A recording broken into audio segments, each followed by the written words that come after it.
Welcome into another edition of the EMAW Online podcast. Mason Voth, Alec Bussey here from EMAW Online with Rivals as we get to recap.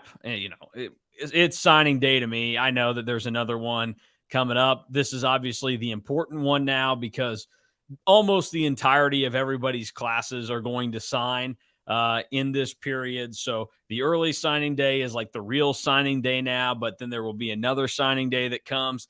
If you're a casual follower of recruiting, you're going to be very confused over the next couple of months because some of you might say to yourself, oh man, well, didn't they already commit? Well, like, what's the deal here? Well, yes, they did commit, but they had to wait to sign, even though they knew that they wanted to go to school somewhere.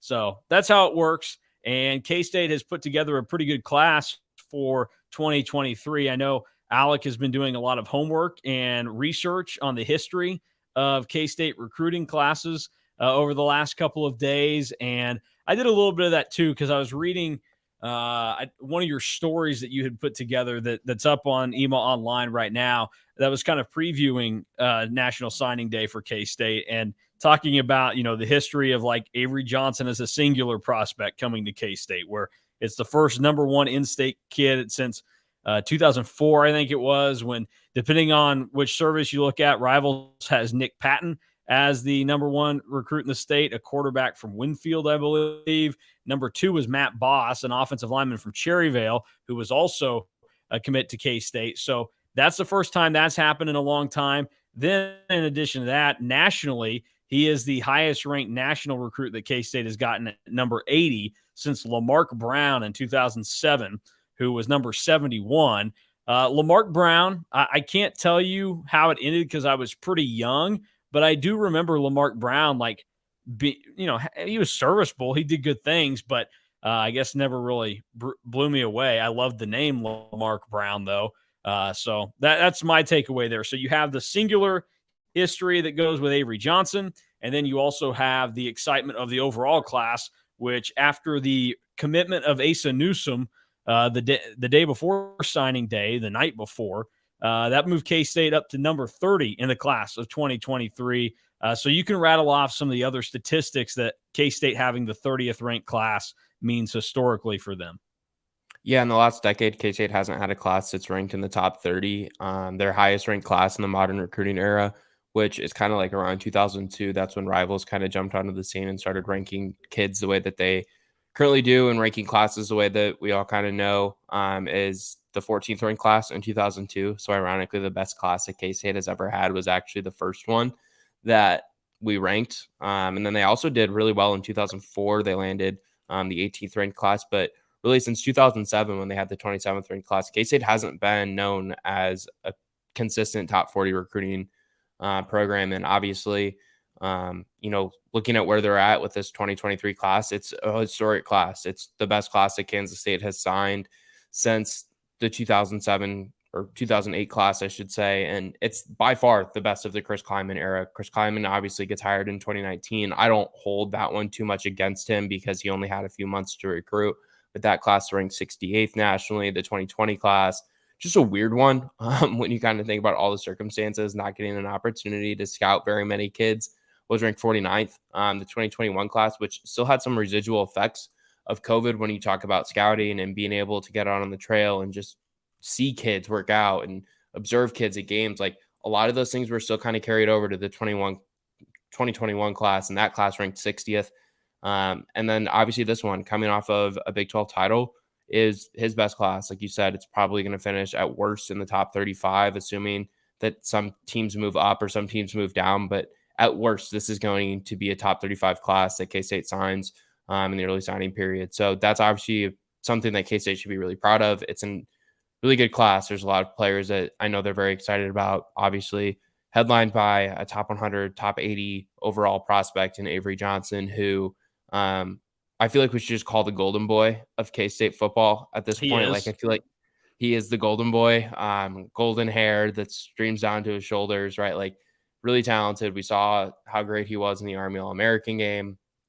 Avery Johnson is the golden boy. He deserves a ton of credit, I think, for helping K-State bring in a lot of the kids that they have in this class. You talk to any kid that commits to K-State or any kid that K-State is recruiting, and they talk about the importance of Avery Johnson in this class. They talk about their relationship with him. And how much he's in their ears, how much he's sending them messages.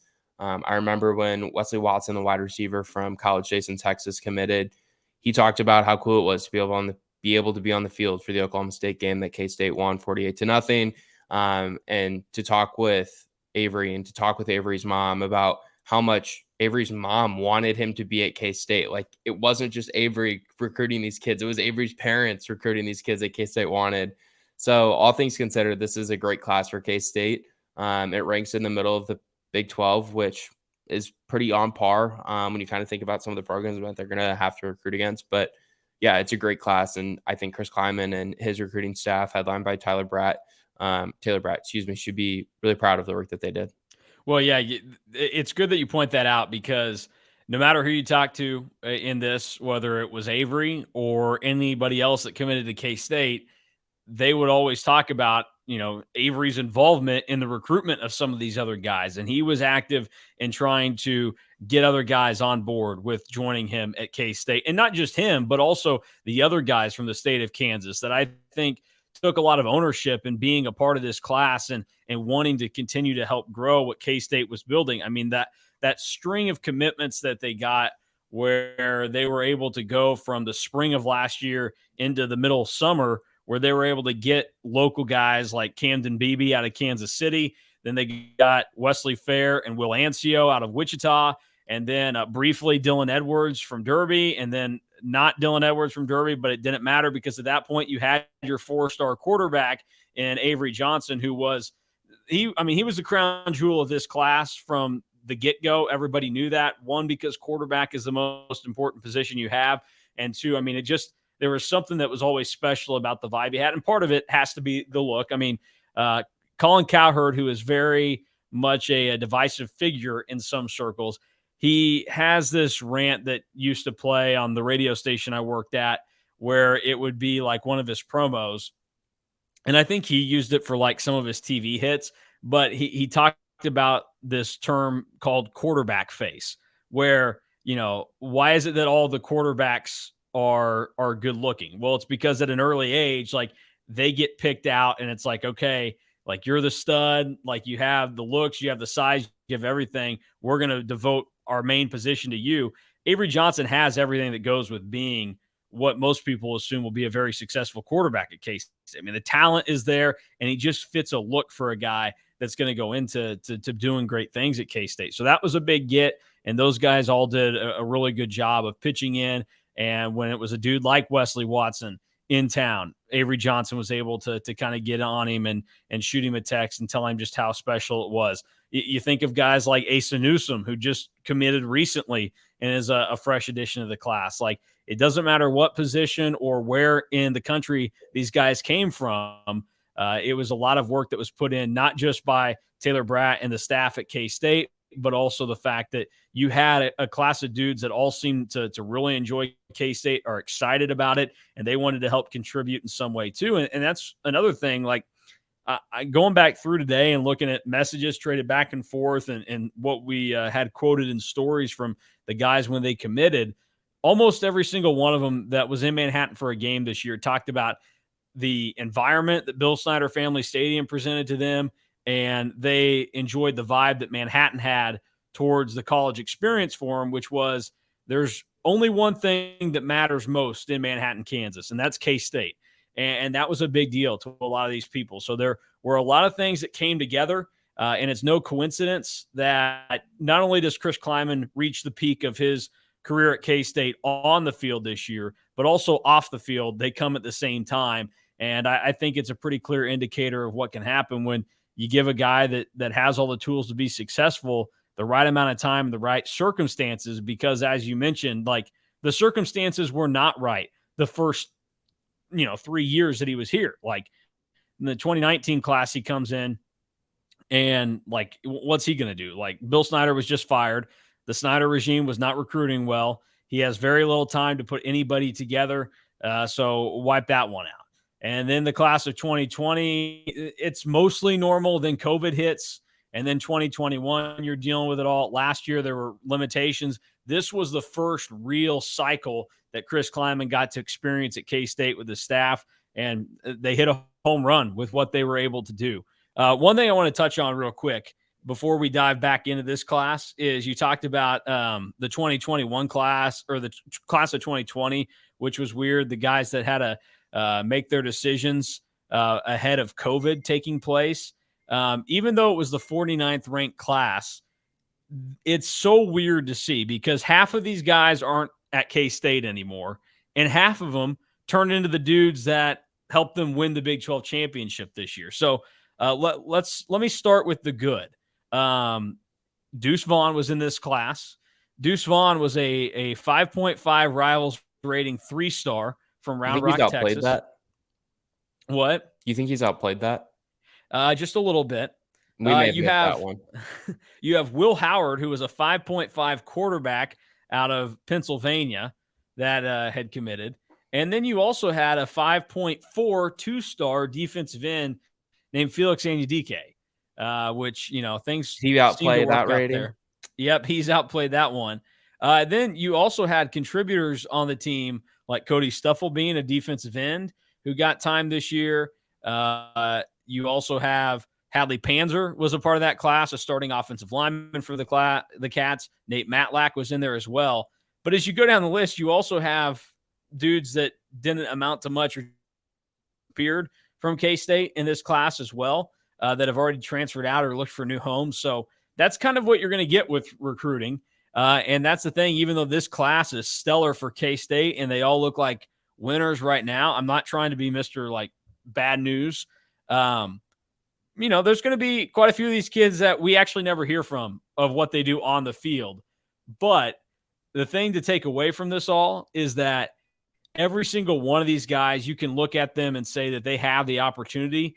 And with the track record that Chris Kleiman and his staff have, any single one of these guys, it's not going to surprise us if they turn into something significant. I mean, you look at the lowest rated member of this class, and that's not me saying that. That's what the rankings say. But Jack Fabrice is a guy that's going to be on the defensive side of the ball from Georgia. His dad was obviously on Snyder staffs for a long time at K-State. He might be the smartest dude that they've got in this class in terms of his football knowledge. And there's some sneaky good stuff to like from him as an athlete going into this thing. Like, it shouldn't surprise anybody if 3 years from now, the talk is looking back at this class and you go, oh man, he was only a 2-star too. Like, he's doing some good things. I'm sure we can go back and look at, tons of guys on the roster from this year that were under the radar, even more so than Deuce and Felix for what they did. So that's kind of the thing you get with this. It's fun for K-State to have the top end talent, because it's not just about having a 4-star quarterback that basically everybody in the country wanted to play for him, and he chose K-State. But it's also the fact that the level has been risen by Chris Kleiman's staff, and the fact that you look at some of the 3-stars, K-State's got 5.7 rated 3-stars, which is just a tick below getting that 4-star status. And if you go back and look through at classes prior, K-State had 3 of those last year. And you can go back further than that. They had 2 in 2021. That was Jake Rubley, who was a 4-star, Devontae Pritchard. Go to 2020, and they ended up having none. Like, they have not only risen the level of the high end of guys that they've gotten, but they're also getting some of those higher end guys that are in the middle part of the class. And I think that's significant too, because just like anything, you want to try and limit the misses. And the way that this staff recruited this year, it's not a certainty, but they definitely limited, I think, the big misses, which is a significant deal moving forward. Yeah, and I think you said a lot of really good things there about how, there's kids in this class who are ranked as a high 3-star, or there's kids who are ranked in this class as a 4-star. Like, that doesn't necessarily mean that individual kid is going to hit and become a superstar for K-State. That doesn't necessarily mean that kid's going to fail and become a miss for K-State. What recruiting rankings show is that a majority of 4-stars hit, but there's some that don't. And same thing with 5-stars. Like, just because a player gets a 5-star rating doesn't necessarily mean that player is going to become a superstar at the college level and become a first-round NFL draft pick. But as a whole, and generally speaking, those players do become more successful.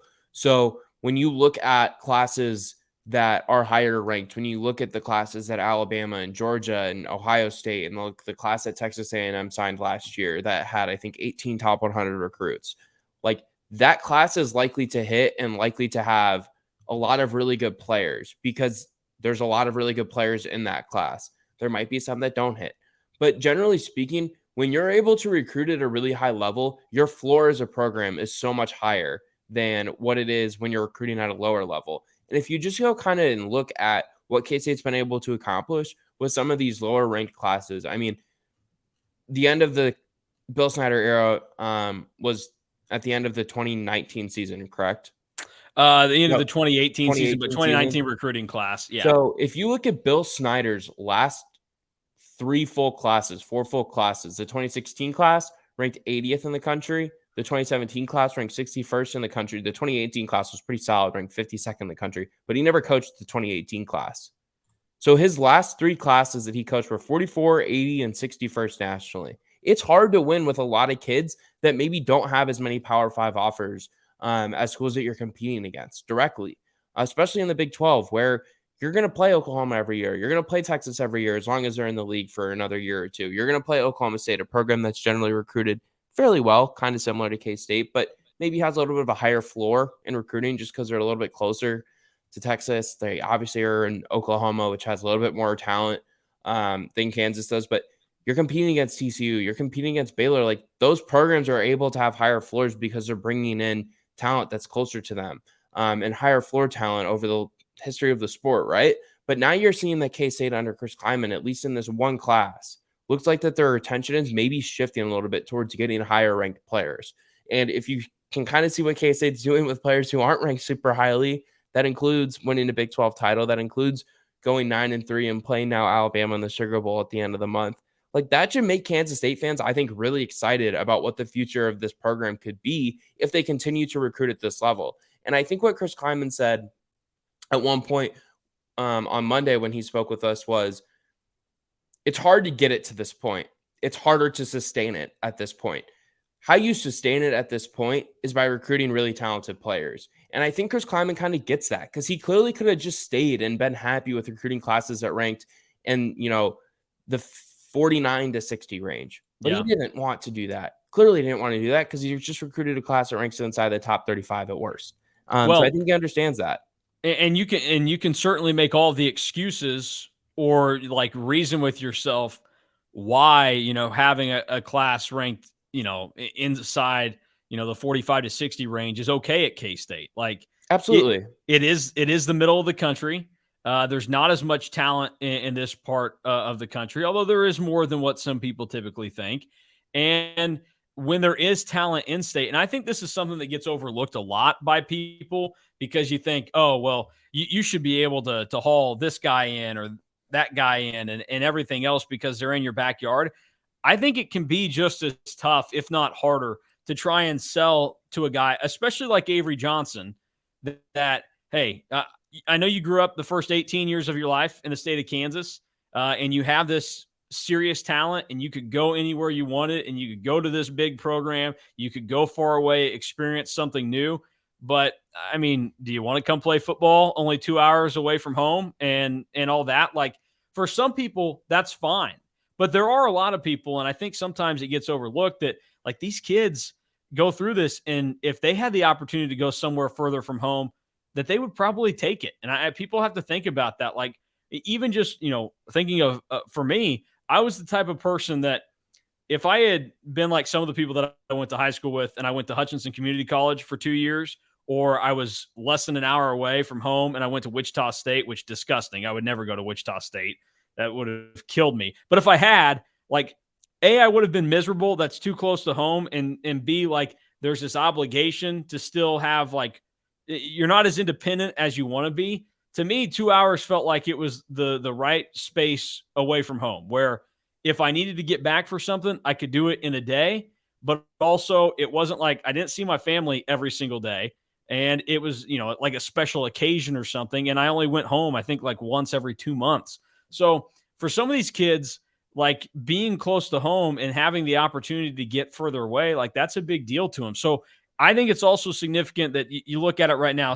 So Rivals has a top 12 this year for the state of Kansas. K-State ends up coming away with 6 of the top 12 in the state, including the top player in Avery Johnson, and then what I think are a lot of talented dudes that, depending on how things work out, like are easily going to overperform the rating they got. Like Jordan Allen at defensive end is going to be, I think, a monster for him.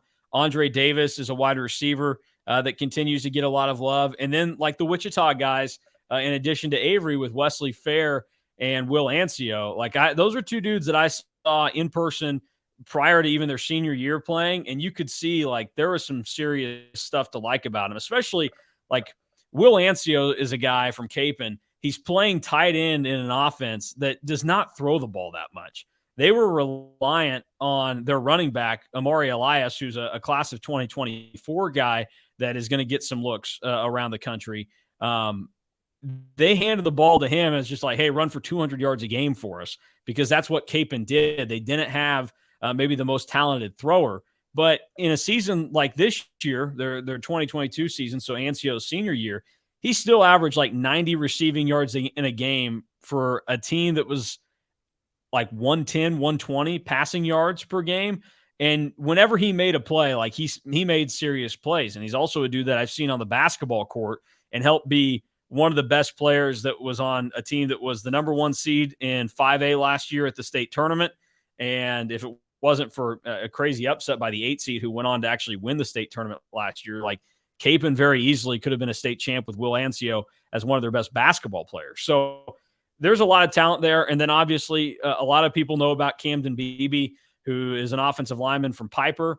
And obviously his brother Cooper has had a great career at K-State and done a lot of good things. And Cooper came in as not a guy that was this big time deal. He morphed into that. And I think that's kind of a similar thing that you can probably expect from Camden. Like, it certainly helps to have your brother come in and do it before you. And we've seen that kind of be the story at K-State in the past, where you'll have somebody related come in and do something really good. And then, whether it's a son or a brother that comes in afterwards, it may not seem like there's as much on paper or as a high school recruit, but they get there and they still turn into something big. I mean, Tyler Lockett, he had obviously the genes to be a great K-Stater, but it wasn't like he was this, mega 4 or 5 star by the recruiting services, which he should have been, you would have thought, based off how successful his dad and uncle were in college at K-State during a time where they were really successful. And I look at it the same way with Tyler's brother Sterling, who's on the roster now, who it seems like, had a successful freshman year in his growth and development. And so I think the BBs are in a position like that as well. So there's so much to like about the individuals that make up this class as a whole, especially the handful of guys that are from the state of Kansas that make up this class and are going to be really significant because it's brought up every year. But that K-State KU game, like KU has under 15 kids every year on their roster that played in the state of Kansas. That's scholarship guys and walk-ons, but all of that included. Like KU's under 15. K-State is continuously like double and 3 times that what KU has. And it's a big deal for that game. It's also a big deal just in general for ownership of the program and having an even deeper tie to it. And so I think it's important to have guys like that want to be at K-State and deserve a lot of credit for choosing to stay close at home, because I understand how easy the decision could be to go elsewhere.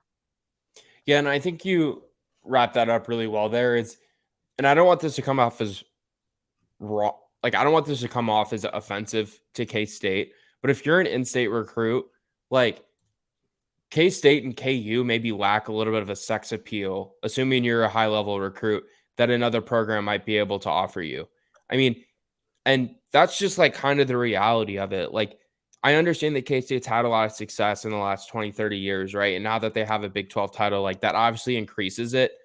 But Kansas State's never going to have the national brand or the national following or the excitement of a Notre Dame. And I know that's a school that K-State lost a couple kids to at points this year. And I understand that Dylan Edwards ended up Yeah, leaving Notre they Dame and lost going. they lost 1.5 kids to Notre Dame this year. Joe Otting was an offensive lineman from Hayden that went there, and then the half is Dylan Edwards, who was committed to Notre Dame for a little bit after K-State. But honestly, Yeah. like Dylan Edwards is a good example of it. And I think that there are other things at play with what Dylan Edwards was looking for that K-State couldn't provide. But at first, he was committed to K-State, and he had that appeal.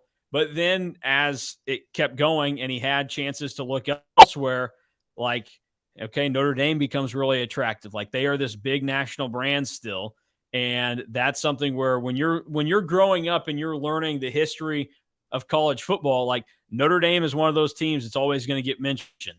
And then what it took to get Dylan Edwards away from Notre Dame was somebody else that could bring a national spotlight somewhere. And it's not because Colorado is some great football program, but it's because the guy that is now leading Colorado is somebody that brings a lot of eyeballs and a lot of energy and a lot of excitement that can be easy to sell to some of these guys.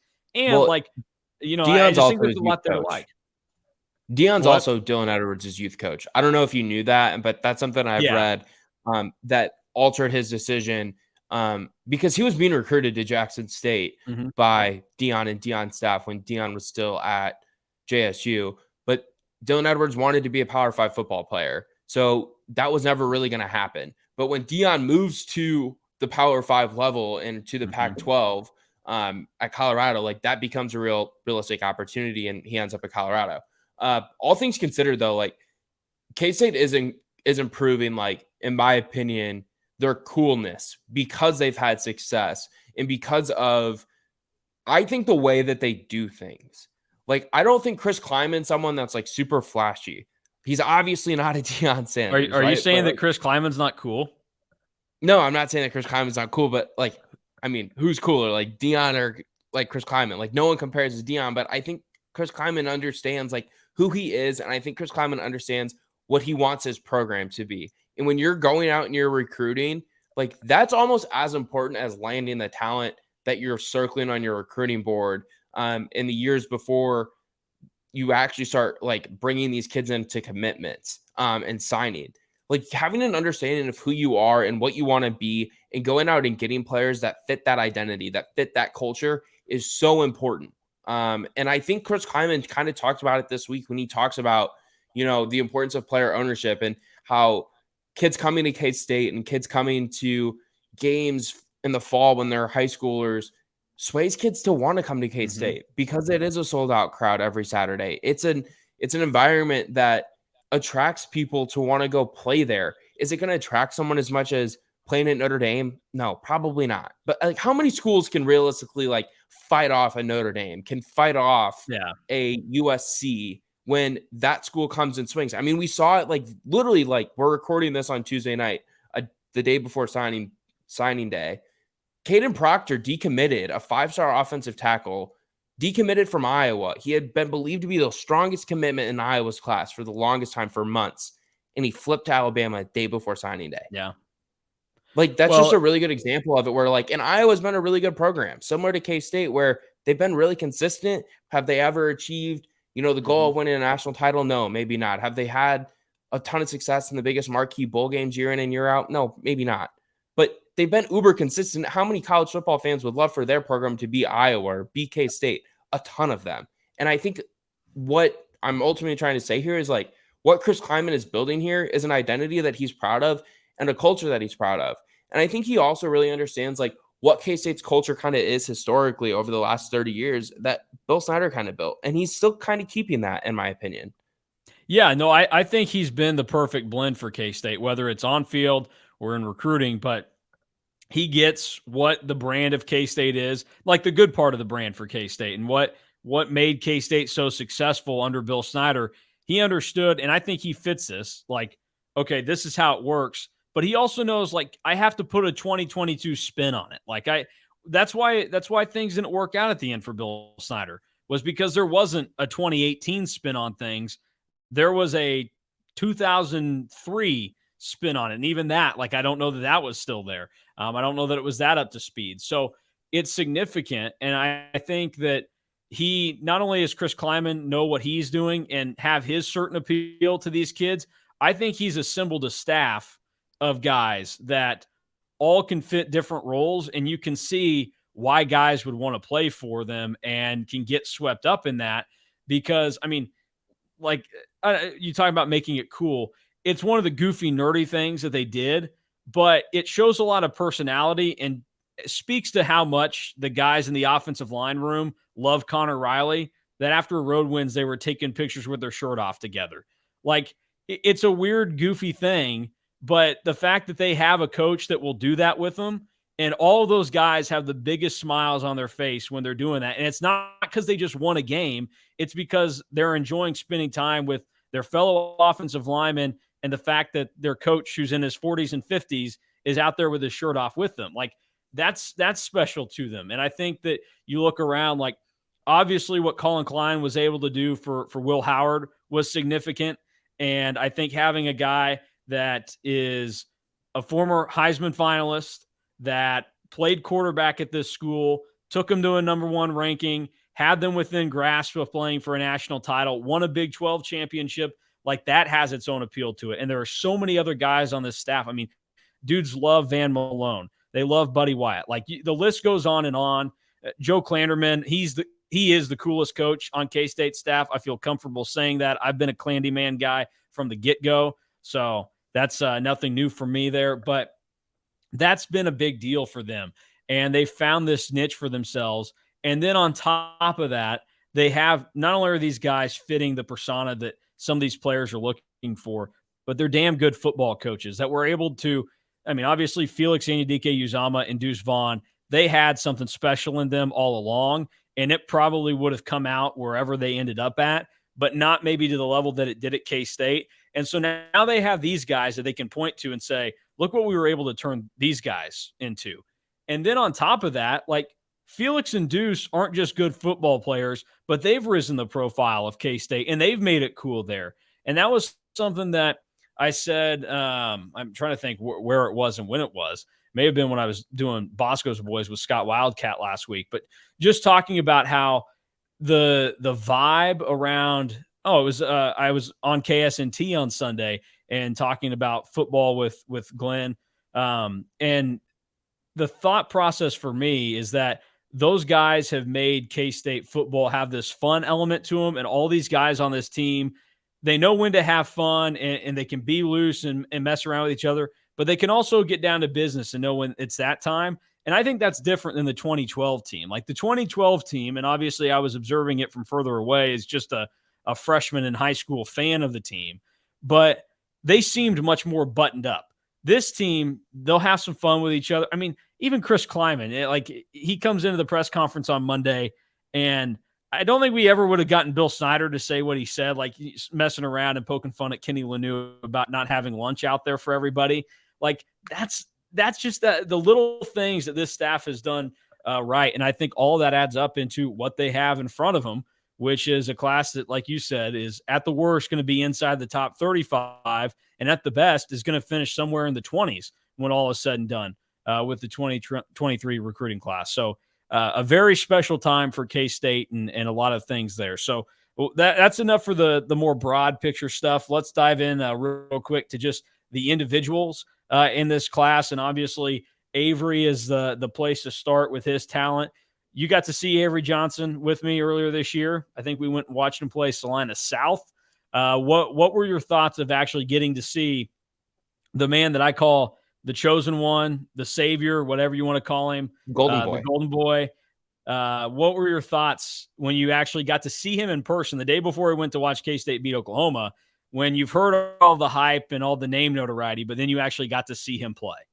We're gonna need to come up with an actual nickname, like a certifiable nickname. Maybe we should start a Twitter poll or something on the message boards that like this is his nickname. It's gonna be the Golden Boy, the chosen one. Depending on when you're listening to this, Goldilocks. Tomorrow at 4:00, I will be similar to the videos we did with Deuce. I will be doing that with Avery. So maybe I ask him if he's got anything cooked up that like he wants to put on T-shirts for NIL or somebody's already referred to him as. I will say this though, like you can't choose your own nickname. That's just not how this thing works. True. Anybody that chooses their own nickname, kind of a weirdo loser. So That's true. What about like Shaq? Like Shaq kind of did a lot of those. Like yeah, I he think it wanted to call worked for himself the Shaq big though. Aristotle. Well, but that was like the least of the ones that stuck. But yes, I think it kind The of big works for Shaq diesel. because of Like his Shaq had so many personality. good nicknames. Speaking of Shaq, Yeah. and I don't want to get too off track here. Are you aware of the HBO docu series right now on him that's been going? No, but when I was in middle school, I read his autobiography, Shaq Uncut. Really? Was it good? Or is it like a real book? Like would someone my age read that or no? Yeah, no, you would. I can't remember what it was that I liked so much about it, but the only story that sticks out to me is about him. And again, this we're getting off topic, so we'll cut this out That's in 30 fine. We can get off seconds. topic. But he talked about when he got to the Magic, he was trying to keep up with all of his other teammates. And so he would buy cars that he couldn't physically fit into. So then he would Yes. have to go and have them like customized. And he had all these custom cars that he didn't like, he didn't drive, and he still didn't fit in, that he wasted a ton of money on. So that's my Shaq Uncut story. Yeah, so anyway, there's a really good docu-series right now on HBO Max about Shaq, and I think he had a lot of influence on how it was made. That's just like my opinion based off watching it. It's very good, very interesting. Anyway, back to Avery. Obviously a really good prospect. I remember going and watching him, and I kind of tried to go into it with tempered expectations. I mean, I knew where he was ranked. I knew he was very highly touted. And I think on his first drive, he led a touchdown drive. Um, what I was really impressed with him was his poise in the pocket. I thought that's something that really kind of impressed me. He seemed to play the game really slow, almost in his mind. And I think that's something that, very rarely do you see for a lot of kids. And obviously he's at another level, right? Like he's always been the best player on his team. So the game probably does come a little slow to him in terms of what he needs to do next when he gets to K State. Like he's got a lot of development that he needs to do physically. Obviously, he's not the most physically imposing kid in this class. I mean, he is 6'2", so he's got good height, but he's just 170 pounds. So he's definitely going to need to add weight to play at that level and sustain hits. But you don't want to add too much weight because he obviously has really good running ability. So there's going to be a happy medium that has to be found there, but K-State's in a luxurious spot now, Mason, going into the 2023 season where there's not even going to be any discussion of him having to get on the field, barring a bunch of injuries. And I think being able to redshirt him is something that they would really like to be able to do if possible, because it ensures that he has another year of eligibility at K-State if, he ends up having to use it. Yeah. So yeah, developing physically is something that he's going to have to do. But thinking back and watching, obviously a really gifted runner, has a good arm, maybe not the greatest arm strength, could probably improve that a little bit, but there's lots to obviously like there. Yeah, no, he can do it all, and the run that he had for the first touchdown in the Army All-American game this last weekend was a great showcase of, like, it's not just quarterback speed that he has, it's real speed that he possesses. So it's going to be fun to watch to see how he plays, and he has everything that you could want in a player of his caliber.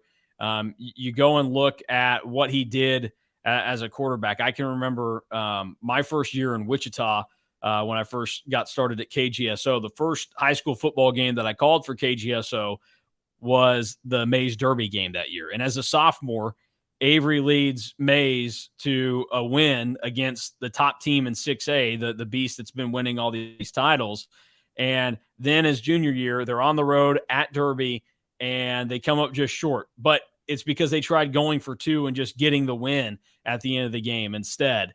And then this past year, where they're down by double digits and he leads Mays to an impressive comeback. He did everything that he could possibly do, and it worked out. Like, it just everything about him is something special to behold. And I mean, again, like it can sound like everybody's going overboard with the love and the hype they have for Avery Johnson, but I don't think that any of it is uncalled for the way that he's played. And also, I mean, as cheesy as it sounds, the way that he's handled him and everything else. Like, he is a legitimate great teammate. You can see that in any of his games that he played, and then also the way that he handles the star factor that's come with him. Like, I don't know that K-State has had a guy like him. It helps that it's the social media age and everything that goes with it, but they've not had a dude like that that can come in and have the star power. I mean, maybe that there are some people that are more keyed into it than I am.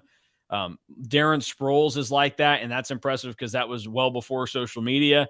But it was, the story of this little stud from the Kansas City area that helped his team win the state title and all this buzz, and he lived up to the hype. Avery's done it in a much tougher era, I think, for those guys, and we see it with he showed up to a local 10-year-old's birthday party. Like that's one of those things, and we saw him signing autographs after the game we went to against Salina South. So he's had to deal with a lot already, and it's well deserved for him, and he's handled it all very, very well. Is there anybody else in this class that stood out to you and kind of putting our final prep together for it and everything that people will be able to read by the time they hear this that you really like or should be noted? Yeah, there's one that I kind of wanted to talk about. It's wide receiver Andre Davis. I believe he's the 7th ranked player in the state of Kansas. Top ranked receiver that K-State landed. As we're recording this, assuming there's not any like major flips on signing day, he'll probably be the highest ranked receiver that K-State signs in this class. I never got a chance to see him. I don't know if you've had a chance to see him, but what are your overall thoughts on just him as a prospect? Because I've been impressed with just his film. His size impresses me. He looks like someone that K-State can probably play on the outside a little bit as someone who stands, 6'4", 200 pounds. I don't know how much development he has to do physically, but I thought wide receiver was a really big need for K-State in this class, and I think they tackled it really well with, Andre Davis being one of those guys that they landed, Wesley Watson being someone they landed as well, and then obviously Jace Brown. And I think they did a really good job landing a couple tight ends too, especially Will Annie. Is it Antiochs?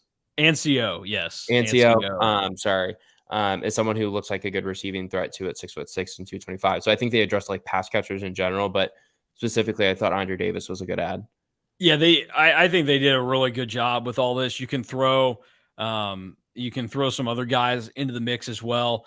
But Andre Davis is the guy that, with the size that he has right now, and you think of what can be done once he gets to K-State, how that's going to play out for him. And like one of the things to look at too with Andre Davis is he still looks like a dude that has some growing to do in a lot of areas. As in like actual physical stature. I'm not talking, I mean, obviously there's growth that can be had with skill development, but he's already got some good ones there. So I think what they've done here is they've put together guys and Davis that you can see as becoming a big time target to look at and get after. And then you go ahead and see a guy like Wesley Watson that I like the potential of what he has, and the way that came about for K-State and how they got on that pretty quick, I think tells you that they see something in him, and you can certainly see him providing a big role at some point, not as like this number one receiver, but as a guy that you're going to look at as a solid number 2 or number 3, and you're going to be thankful that K-State has when he gets onto the field. And then, Jace Brown is in the class, and that's a guy that they liked, got the commitment of in the fall after he made a visit to a game. So that was significant as well. And then I don't want to jinx anything, but Trey Spivey is a guy from the state of Arizona that will get added to the class in all likelihood. And he's got a lot that you could like. He's got the film, he's got the stats, he's got the background. His dad played 5 seasons of Major League Baseball. And so there's a lot to like with him and everything he can provide. And I just think that they did a great job there. You mentioned the tight ends. I've loved up Will Ancio because I've actually seen him in person and kind of know what to expect there. But they were also able to get another Colorado decommit, Andrew Metzger, yesterday for us. That'd be Monday. And like, that's a big deal too, because he's got a lot of things to kind of add up and like. And he was reoffered by Colorado too. Yeah. So they have done a great job here, and they've put together a class where I think in past years there have been a few where, or more than a few, where you look at and say, I don't know about this one. That's a stretch. And that's more so stemming from like the Snyder type stuff. With Kleiman, they've done a really good job of all these guys that come in. There's some serious hype there. Another thing that shouldn't be overlooked is the fact that they've got 3 of the top 30 JUCO commits in the class of 2023. So they've got the linebacker, Rex Van Wy from Iowa Central. They also have Will Lee, the DB from Iowa Western. And then it is expected, as we record this, and it'll have probably happened by then, that Terry Kirksey, the linebacker from Hutchinson Community College, will commit as well. and signed. So that's 3 really big deals there, and dudes that all look like they can immediately be contributors in some way. Will Lee was fantastic in the national championship game last week against Hutch. So there's a lot to love about every single level of this class, and there are guys that we haven't named that are still significant and shouldn't be overlooked. I mean, obviously, the big one was Asa Newsome the day before getting on board. He was a guy that K-State really wanted, and I know a lot of the fans were really interested in and following along with. And that's a big deal to add a guy at linebacker like him. So I can't say enough good things about this. And I guess it's easy to do that when this is the highest ranked class K-State's had in a long time, and they're sitting at number 30. I mean, that's the difference. Like, I was looking at the 2018 class when you were talking about it, a class that finished 52nd. And I'm looking at these dudes, some of which are still on the roster for K-State. Isn't that by terrible? The way. Isn't that terrible for your mind to like have to wrap around? So Jalen Pickle was from Cimarron. He was the 3rd highest ranked guy in the class for K-State, as well as Christian Duffy, a starter on the offensive line this year. By the way, those guys can come back and play again next year. So, like, that's how crazy this whole thing is. Oh, never forget John Holcomb. Rest in peace, Holcomania. That was fun for like a little bit, and then it wasn't. Then he left. KT Leviston was a part of that class, also a starting offensive lineman this year. A couple of other contributors in that class that are here. Echo Boydo was a part of it. And then the lowest rated recruit in the class of 2018 for K-State. He was a key contributor this season. And do you have any guesses on who it was? Sorry, what was the question? Our boss just texted us. Key contributor this year for K-State. He was the lowest rated recruit in the class of 2018 for the Wildcats. What position? Well, that would give it away. Yeah. But me saying it would give it away would probably tell you who it is or can kind of narrow it down for you. I'm gonna take a guess and say it was like Phillip Brooks. Very, very close. It was Malik Knowles. So Malik was Knowles. It really? I thought it'd be one of those two. Yes, Malik Knowles was the lowest ranked guy in that class for K-State, and it worked out just fine for the Wildcats. It took a little bit. I mean, there was a lot to kind of get to it, though. But he was fantastic for him this season. So I think that's the thing. I was going to say, there's guys on the defensive side, too. Like, I talked about the need offensively being a receiver. I think you'll agree with this, Mason, is that, like, DB is a huge need heading into next season because, you kind of look at, like, there's a chance that Echo Boydo's gone. There's a chance that Julius Brents is gone. And I think adding someone like William Lee can kind of come in and play right away. Like, a lot of times those JUCO kids can do that because they're a little bit older.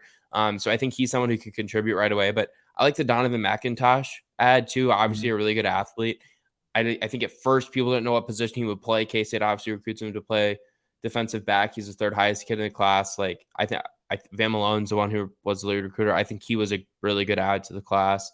And then Cam Salas, I thought, is another really good add from Texas, who only had the one Power 5 offer from K-State. But I think, you had Tulane was able to express an interest in him as well. I guess I should say Arizona State also offered him. So you got him over Arizona State. But there was ads at defensive back that I thought were integral because I think that defensive back is a position that they probably need to continue to add to.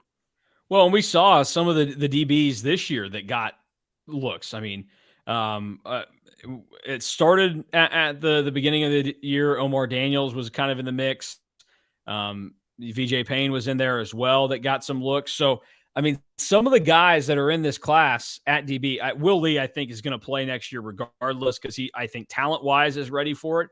But some of these freshmen are going to get the opportunity to come in and do some good things.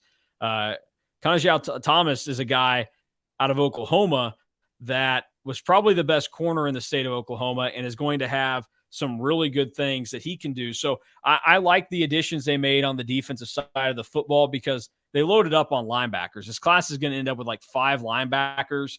The defensive ends that they've brought in all have some good things to like, especially Jordan Allen, who might take that next step as being, the next Kansas City area guy that is able to come and contribute to the Well, K-State defense. and that was a big win too, because Oklahoma really pushed for him after he committed to K-State. So Yep. be able to fight off the Sooners, and he took a visit to Oklahoma after he commits to K-State. Like, be able to fight off people that, Avery had this a lot, especially for schools that didn't have quarterbacks. Like, being able to fight off these bigger programs, going back to the cool factor, to keep them in your class if you're K-State was huge, I thought. Yep, it was definitely a big deal. This is going to be obviously the best class that K-State has had in a long, long time, and plenty to like about what is going to happen. And we'll have all the signing day coverage by the time you hear this. Most everybody will be signed in the class, and then Chris Kleiman will get to give his thoughts on them on Thursday morning, 9 a.m. Is when that's all going to take place, because basketball threw things off for the football guys, so they can't do their regular signing day press conference tomorrow. So busy week for K-State football and basketball, and we'll have plenty of coverage from everything coming up. And then next week, it's time for the bowl game with Alabama, as we will be down in New Orleans for the Sugar Bowl, getting prepared for that. And everything else that goes with it. So that is all the football thoughts that I have for now. There will be more to come in the very near future. Do you have any final football thoughts, Alec? I'm excited to get down to NOLA. I'm excited to cover the Sugar Bowl. Obviously, we're going to see some really good players down there with Bryce Young and Will Anderson both opting in to play in the Sugar Bowl. Obviously, Will Howard is opting in to play the Sugar Bowl if that needed to be said. So I'm excited to see obviously some really talented players, and I'm excited to cover, even though the game has lost some of its luster over the college football playoff era, it's still a New Year's Six Bowl. It's still one of the most historic games in college football history. So I'm excited to be down there and cover that, and we'll look forward to it. And I think the Sugar Bowl has retained as much of its shine as it can versus some of the other ones where, like, I don't know, like even the Fiesta Bowl to me doesn't feel as big anymore unless it's the one that feels the biggest. The one that feels the biggest to me is the Rose Bowl still. Yeah, propaganda. But again, like, I think that the Rose Bowl, I think there's people connected to the Rose Bowl that think it's a lot bigger than it is. Like, for them to do all the stuff with the playoff, I thought was ridiculous. The beauty of it is if K-State and Alabama go out and play a competitive and fun game, then it is going to get the love it deserves, and it's going to get treated like the big bowl games of the past. I think that's the key thing. Like the Rose Bowl, the biggest win for them last year was that Ohio State and Utah played an awesome game. Like that game was going to be awesome, whether it was in Pasadena or if it was in Miami at the Orange Bowl or wherever it got played. But it like, as long as K-State and Alabama play a good game, then that's going to be remembered. And Chris Kleiman said on Monday that, like, he thinks outside of the playoff that's probably the best bowl game that there is. And I'm not going to disagree with him on that, because I got to be honest with you, I have zero interest in watching Penn State play in a Rose Bowl. Like I don't think Penn State is all that great, and Utah I am taking as a big winner in that game. The Orange Bowl doesn't do it for me this year because Clemson's playing in it, and they're starting who was quarterback, and then Tennessee is playing who was their backup quarterback. Like, none of that gets me too terribly excited. And for the Cotton Bowl, like, I'll be honest, the Orange Bowl kind of excited me because Cade Klubnik's playing. Like, I like the Orange Bowl. Like, I was over watching DJ play. I'm excited to watch Cade Klubnik play, and honestly, like, Joe Milton's got a cannon. He's really fun to watch. I was a big Joe Milton guy at Michigan. So, dude, he could throw the ball through a brick wall. He just has no touch on it at all. So if he gets some touch on it, maybe he could win a Heisman next year, because we know quarterbacks do well on that offense. If you're looking for an early future bet on the Heisman, there's an interesting one. I was gonna make a joke about Joe Milton being able to go find touch on the ball, but I'm not sure that it's a joke that I can make given my current status with whom I'm employed by. If I was on radio still, I absolutely would have made the joke, but I'm not going to sully the good name of Rivals. So I'll just tell you when we're done. And then you can tell me if it was appropriate or if I should share it at some point. But it has to do with teams that were mentioned there, and I thought it was clever and would have been funny. Okay. So I know where you're going to go with this. I'll talk about that. We don't need to at a later time. So yeah, it's going to be fun. Sugar Bowl, we'll be down there, have plenty of coverage for you on that, and I guess enjoy the trip down and everything that New Orleans goes to give to it. So we'll have a preview next week of that game, and we'll have that up. That way, if you are driving down to New Orleans, you can listen to us for at least a little bit. We're not going to do like a 12 and a half hour podcast for you, although You maybe don't that want would be to? the goal. No, I don't know That how would be we would. miserable. I'm trying to think the best way to how you would kill multiple hours on end for that. But that'll do it for us. We'll have all the coverage that you need from signing day, for the Sugar Bowl, for basketball, and everything else that might pop up in between there. But that'll do it for Alec and I. Follow along with us over at EMAW Online on Rivals, and we'll talk again soon.